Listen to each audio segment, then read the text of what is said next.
মুসলমান হয়েও তিনি হলেন শিব সাধক। কি ইন্টারেস্টিং ঘটনা, তাই না? চলুন আজ আমি আপনাদেরকে সেরকম কিছু ইন্টারেস্টিং ঘটনার গল্প শোনাবো।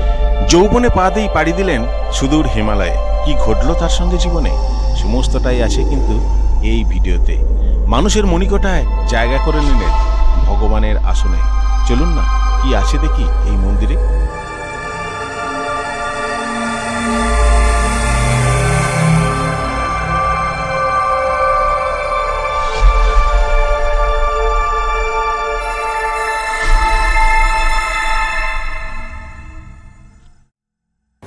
শুভ সুপ্রভাত আবার একটা নতুন ব্লগে।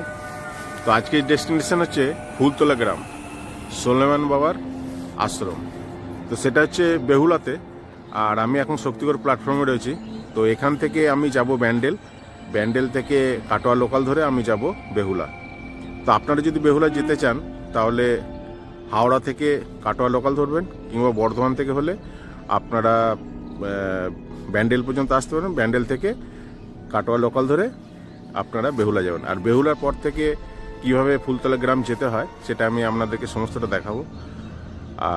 আর এখন আমি রয়েছি কিন্তু শক্তিগড় প্ল্যাটফর্মে, 6:20 বাজে।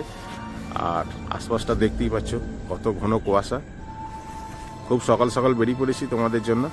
তো চলো, ভিডিওটা কিন্তু খুব ভালো লাগবে। সোলেমান সাধু বাবার যে একটা পুরনো ইতিহাস রয়েছে সেটা আমি আপনাদেরকে যতটুকু জানি সংক্ষেপে আপনাদেরকে বলার চেষ্টা করব ভিডিওর মাধ্যমে। আর ভিডিওটা আজকে খুব ভালো হবে। আর এইসব ডেস্টিনেশন এর আগে খুব একটা ইউটিউবে আসে না আমার মনে হয়। তো আপনারা যারা কাছে পিঠে রয়েছেন তারা অবশ্যই একবার জায়গাটা ভিজিট করবেন। সত্যি খুব অসাধারণ জায়গা। আমিও আমার তো জানেন আমার কন্টেন্টগুলি একটু নতুন নতুন খোঁজে থাকে। তো চাইবো আপনাদের কাছে এরকম আরও নতুন নতুন কন্টেন্ট পরিবেশন করা। আর ভালো লাগলে অবশ্যই কমেন্ট করবেন। আপনাদের প্রত্যেকটা কমেন্ট আমার খুব ভালো লাগে আর একটা নতুন ভিডিও করার জন্য। বেহুলা প্ল্যাটফর্মে 2 নম্বর প্ল্যাটফর্মে নেমেছি। এই প্ল্যাটফর্ম থেকে আমি এবার কিন্তু সোজা যাব। সোজা গিয়ে ওখানে একটা ক্রসিং আছে, তো ওখানে গিয়ে টোটোর সঙ্গে কথা বলবো। তো চলুন টোটোওয়ালাদের সঙ্গে কথা বলে আমি ওখান থেকে ফুলতলা গ্রামে আমি আপনাদেরকে নিয়ে যাব। তো টোটোওয়ালার সঙ্গে কথা বলে দেখি ওখান থেকে কিভাবে যাওয়া যায়। চলুন সামনের দিকে। বেহুলা 2 নম্বর প্ল্যাটফর্মে নামার পর ঠিক যেদিকে ট্রেনটা বেরিয়ে গেল অর্থাৎ কাটোয়ার দিকে, ওদিকেই সামনেটা একটুখানি হেঁটে যাবেন। হাঁটার পরই দেখতে পাচ্ছেন এরকমই একটি ক্রসিং রয়েছে, এবং এই যে সামনে যে টোটোগুলো রয়েছে এই টোটোগুলি কিন্তু যাবে ফুলতলা অর্থাৎ সোলেমান বাবার আশ্রম। তো এখান থেকে টোটোগুলো করতে পারেন। এই যে সামনে যে টোটোগুলো রয়েছে দাঁড়িয়ে, এই টোটোগুলি 25 টাকা ভাড়া নেবে। আর যদি না যেতে চায় তাহলে আপনারা বড় বাজার প্রথম যাবেন 10 টাকা দিয়ে, আর বড় বাজার থেকে ফুলতলা সোলেমান বাবার আশ্রম কিন্তু 15 টাকায় যায়, অর্থাৎ 25 টাকাই ভাড়া। যদি এখান থেকে পেয়ে যান তাহলে এখান থেকেই চলে যাবেন। চলুন তাহলে। একটা কথা বলে রাখি, বেহুলা প্ল্যাটফর্ম থেকে যখন টোটোয় করে আপনি সোলেমান সাধুর আশ্রম যাবেন, যাবার পথে অনেক কিছু দেখতে পাবেন। তো প্রথমেই আমরা দেখলাম দেশকালী মন্দির গুপ্তিপাড়ায়। আর এই যে সামনে রয়েছে রথটি কর্কেট দিয়ে ঢাকা, এটি হচ্ছে গুপ্তিপাড়ার সেই বিখ্যাত রথ। আর তার পাশেই রয়েছে বৃন্দাবনজি মন্দির। তো এইগুলো কিন্তু সোলেমান বাবার আশ্রমে যাবার পথেই পড়বে। আর আপনারা যেতে যেতে দেখতে পাবেন, আর ফেরার পথে আপনারা কিন্তু এগুলো ভিজিট করতে পারেন। তো চলো আমি কোনো একটা সময় এসে এগুলোকে আপনাদেরকে ডিটেলসে দেখাবো। আর এখন আমি যেহেতু সোলেমান বাবার আশ্রম যাচ্ছি, তাই আমি এখন সময় এখন অল্প আছে, তাই আমি ডাইরেক্ট চলে যাচ্ছি সোলেমান বাবার আশ্রম। তো পথে যেতে যেতে দেখো কত সুন্দর ভিউগুলো, গ্রাম অঞ্চলের রাস্তা। আর এত সবজি ক্ষেত, মানে সর্ষে থেকে আরম্ভ করে ফুলকপি, বাঁধাকপি, মটরশুঁটি, প্রচুর রকমের সবজি আমি কিন্তু দেখতে পেলাম। আর রাস্তাটা খুব সুন্দর, মনোরম পরিবেশ।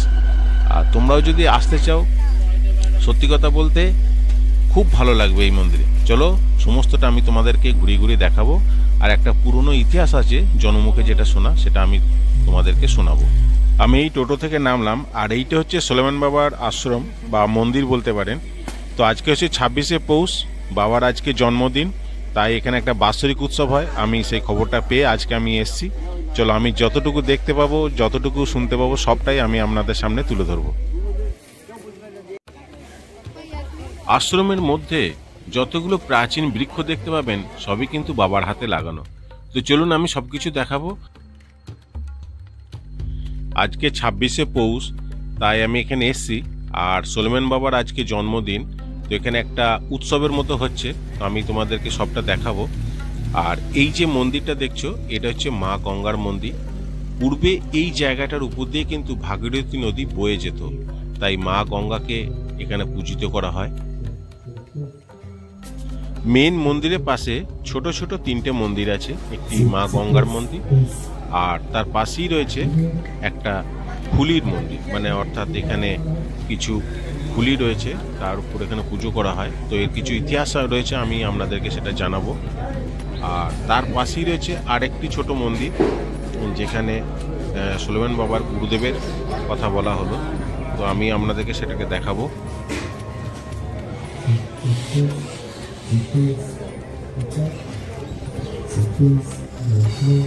সুলেমান বাবার যে মূল মন্দির, তার সামনে কিন্তু আমি এসে হাজির হয়েছি। আর এটাই হচ্ছে সুলেমান বাবার মন্দির।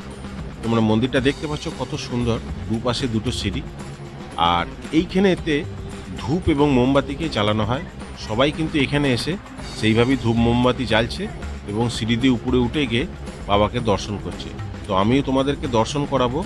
তার আগে তোমাদেরকে নিচেকার পোর্শনটা একটু দেখিয়ে দিলাম, এবং যে পুরনো ইতিহাসটা আছে সেটাও আমি তোমাদেরকে গল্পের মাধ্যমে এই ভিডিওতে অল্প অল্প করে শুনিয়ে দেব। এই বাংলাতে অনেক কিছু অজানা আছে, যা কিন্তু আমি আপনাদেরকে আস্তে আস্তে তুলে ধরবো। একটা মানুষকে এখানে পুজো করা হয়, আপনারা বুঝতে পারছেন এই মানুষটা তাহলে কতটা শ্রদ্ধেয়। তা আমি সেরকমই একটা মানুষের জীবন কাহিনী এই ভিডিওর মাধ্যমে তুলে ধরবো। এগিয়ে চলুন, আমি সেই মানুষটির প্রতিচ্ছবিটাকে দর্শন করাই, তারপর আমি আস্তে আস্তে সমস্তটা খুলে বলবো।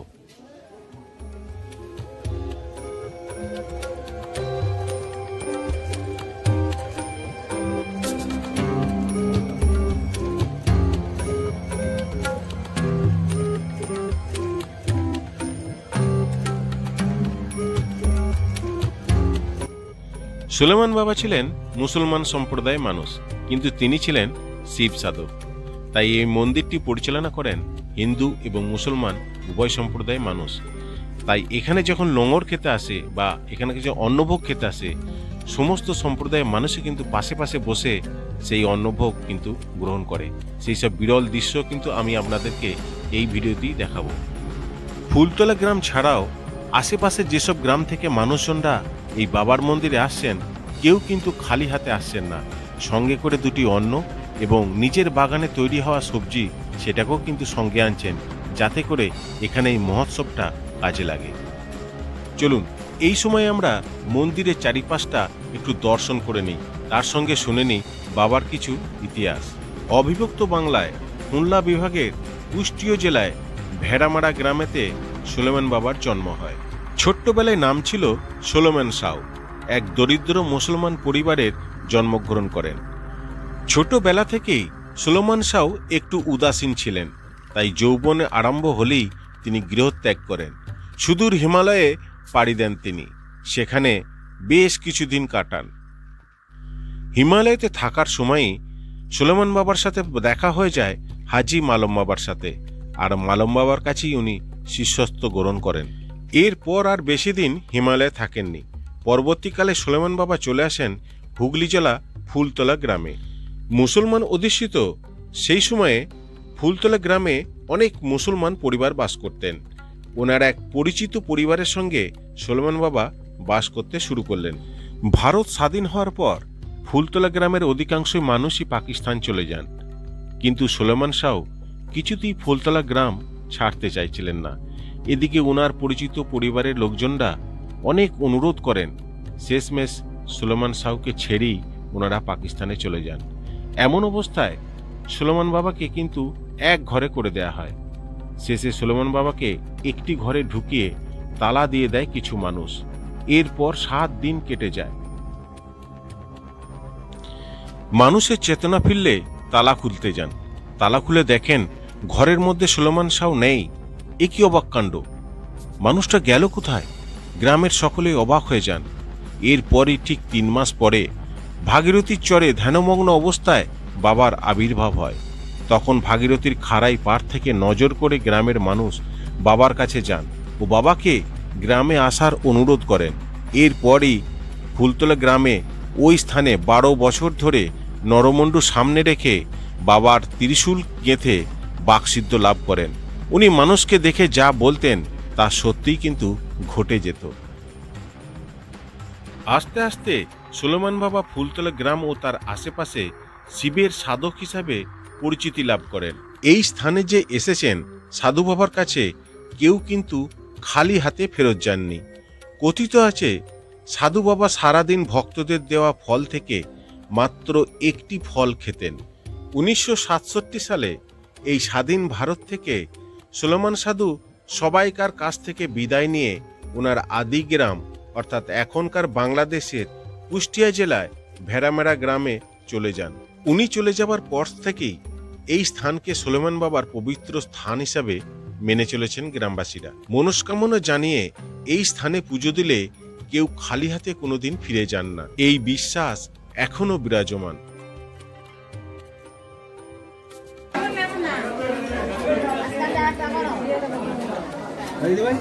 আজকে আমরা এখানে তো জন্মদিন নাকি জন্মদিন হচ্ছে কি কি খিচুড়ি পায়েস, তারপরে কি বলেন ওটা কি জিনিস? ওটাই হচ্ছে মেন জিনিস বাবা সবথেকে সেরা। আচ্ছা ওটা কি দিয়ে বানানো হয়? ওটা সব রকম সবজি চাল ডাল, ওর মধ্যে হলুদ তেল কিছু দেওয়া হয়। হলুদ তেল ছাড়াই তৈরি হয় লঙ্গর। আর এই লঙ্গর প্রসাদ খেতেই ফুলতলা গ্রাম ছাড়াও আশেপাশের বহু ভক্তরা এখানে আসেন। সকল সম্প্রদায়ের মানুষই কিন্তু পাশে পাশে বসে ভোগ সেবা গ্রহণ করছেন, তাতে সে হিন্দুই হোক আর মুসলমানই হোক। সালটা ছিল 1971, বাংলাদেশ পাকিস্তানের যুদ্ধ। সেই সময় পাকিস্তানের সেনাদের হাতে সুলেমান বাবার মৃত্যু হয়।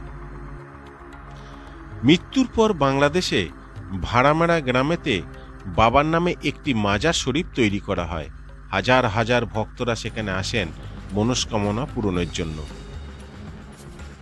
এই ফুলতলা গ্রামে প্রতি মাসে প্রথম বৃহস্পতিবার লঙ্গর হয়, অর্থাৎ ভোগ প্রসাদের ব্যবস্থা করা হয়। আর গ্রামের মানুষজন তার নিজের সামর্থ্য অনুযায়ী সবজি চাল যে কোনো কিছু জিনিস দিয়ে বাবাকে সাহায্য করে থাকেন। আর এই সাধন পীঠে যত প্রাচীন বৃক্ষ দেখছেন সবই কিন্তু সুলেমান বাবার হাতে লাগানো। আমরা যখন এই স্থানে প্রবেশ করি তখন সকাল 10টার মতো বাজে, কিন্তু তখন সেরকম লোক সমাগম ঘটেনি। যত বেলা গড়িয়েছে তত মানুষের ঢল তত নেমেছে এই বাবার মন্দিরে। বেলা 12টার পর বাবার কাছে ভোগ প্রসাদ চড়ানো হয়, অর্থাৎ বাবাকে সেবা দেয়া হয়।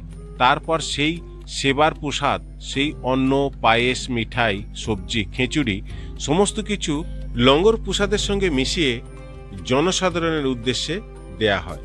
এখানে একটা কথা বলে রাখি, এই ফুলতলা গ্রামের সুলেমান বাবার যে ভিডিও আমি আপনাদেরকে পরিবেশন করলাম, এর আগে হয়তো ইউটিউবেতে এই ধরনের কোনো ভিডিও আসেনি, বা হয়তো একটা দুটো এসেছে। তো আমি আপনাদের কাছে রিকোয়েস্ট করব যে ভিডিওটা আপনাদের কেমন লাগলো সেটা একটু কিন্তু কমেন্ট করে আমাকে জানাবেন। তার সঙ্গে আমি যে সুলেমান বাবার ইতিহাসটা আমি আপনাদেরকে শ্রবণ করালাম সেটা কিন্তু আমি এখানে এসে প্রত্যেকটা মানুষের সঙ্গে কথা বলে বা সেক্রেটারির সঙ্গে কথা বলে আমি যতটুকু জ্ঞান অর্জন করতে পেরেছি সেটাই আমি আপনাদের সামনে পরিবেশন করলাম। তো আজকের মতো এটুকুই, আবার দেখা হবে পরের কোনো ভিডিওতে। তাহলে চলুন আজ আমরা ভিডিওটা এখানেই শেষ করব। আর একটা কথা বলে রাখি, সুলেমান বাবার আশ্রম দর্শন করার পর যখন আপনারা ফেরত আসবেন তখন কিন্তু আপনারা বেহুলার বা অর্থাৎ গুপ্তিপাড়ার 3টে আরও স্পট কিন্তু দর্শন করতে পারবেন। হাতে যদি আপনাদের সময় থাকে তাহলে সেই 3টে স্থান কিন্তু আপনারা অবশ্যই দর্শন করে আসবেন। জয় সুলেমান বাবার জয়।